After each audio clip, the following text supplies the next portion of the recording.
if you have, we have gold earrings, gold necklace, gold coins, gold bullion, that nowadays so many people want to buy because of this financial crisis that we are in. So means the cause is, the material cause of all of these elements is gold. Same Sankhya school postulates that there are three, that the whole universe can be summed up under three qualities. And these three qualities are pleasure, or virtue, or purity, which would be one. The second is action and pain, rajas, and the third one would be dullness and inertia. Now, they also say, because all of the universe is permeated with these three qualities, therefore the cause, which is Prakriti, must also be made out of these three qualities. So Bhartṛhari, similarly, he argues his point. He says that because we cannot cognize an object. If I want to cognize an object, I cannot cognize an object without knowing the word first. We have to know the word first to be able to cognize an object. Therefore, he concludes that this Shabda, that it is word principle, the Brahman also must be of the nature of the word principle. Now, for example, to make it a little bit more clear, when I perceive a pen, when I perceive something, when I perceive, let's say, a pen, what happens is that my mind assumes the form of identity with that pen. My mind assumes the form of identity with that pen. And this is not the case. This is not the case, for example, in inference. When I, for example, I see the fire or smoke in the hills, so I infer, oh, there is a smoke in the hill, therefore there must be fire there.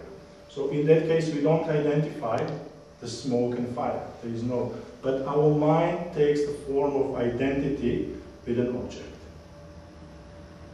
Similarly, when I perceive a pen, I don't, if the word would be, Bhartṛhari says, if the word would be only an instrument of knowledge, like senses are. When I perceive a pen, I perceive it through the eye, but I don't need to know, I don't need to cognize my eyesight before I know the pen. Therefore,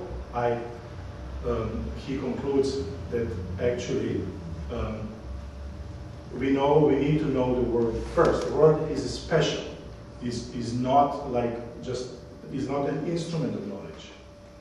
Word is, as he would say, it permeates all knowledge.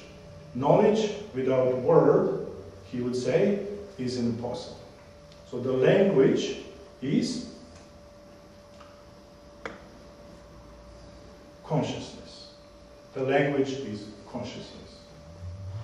I will explain that a little bit more further.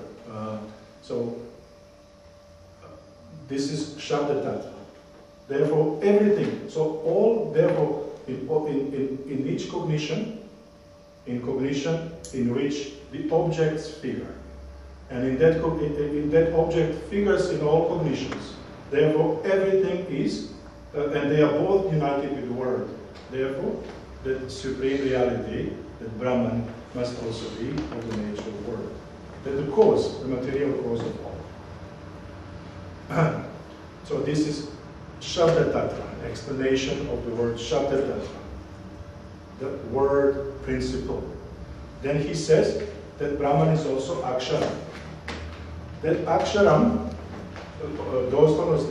literally means, Aksharam literally means that which is indestructible. Kshara means destructible, something that is destroyed. But Akshara means indestructible, and it also means phoneme. It also means phoneme. Now, these phonemes, they are the essence of what our consciousness is made of. They exist in us. Our consciousness is actually, according to this school and some other schools also, made of these phonemes. Now, when I speak, the phonemes and words and letters come out. They come out in sequence. But in our consciousness, they exist in a sequenceless state, in a state that is free from sequence. And out of that sequenceless state, they unfold. They unfold as everything. They unfold as everything in the universe. And this is usually described in terms of the word and its meaning. Shabda, Artha, Vachaka, and Vajya. Shabda means word, but it also means sound. And Artha in Sanskrit means meaning, but it also means an object. Now, what is important also to, therefore for Bhartṛhari, the knowledge, all knowledge is always, any cognition is not possible without the word. So this is important. Now, in ordinary activity, this is, I think, quite obvious. Now, Bhartṛhari would also argue that this is not only in everyday, in ordinary waking state of existence, but it is also present in something that is used technically in Indian philosophy, which is called nirvikalpa. Nirvikalpa is a state, the logicians use that term in the sense of it is the arising of the first perception. So, for example, when I walk on the street or here, I am aware only of few things, not of all things. So they are fully awakened in my consciousness. For example, this paper. But other things I'm just vaguely aware of. They have not assumed a form. And so for Nayayikas, for the logicians, this pure cognition, as they call it, is not associated with the word.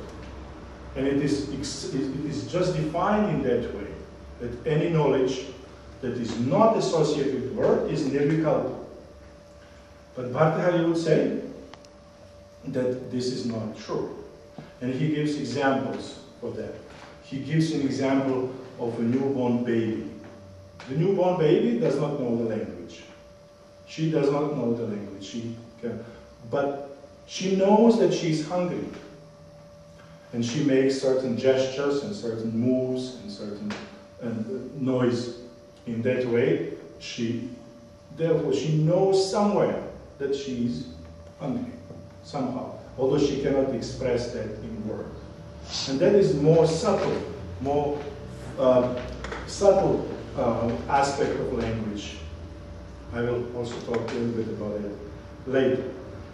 Then Bhartṛhari would also say, for example, in India there is a tradition of studying by learning verses, listening to shlokas, verses. Somebody would sing this shloka and try to understand it in that way, memorize it and then try to understand it. So when we first time listen to somebody says a verse, we don't understand maybe completely, but there is some memory there, we maybe understand something, just a vague memory of it. But then maybe 10 days or 2 weeks later somebody again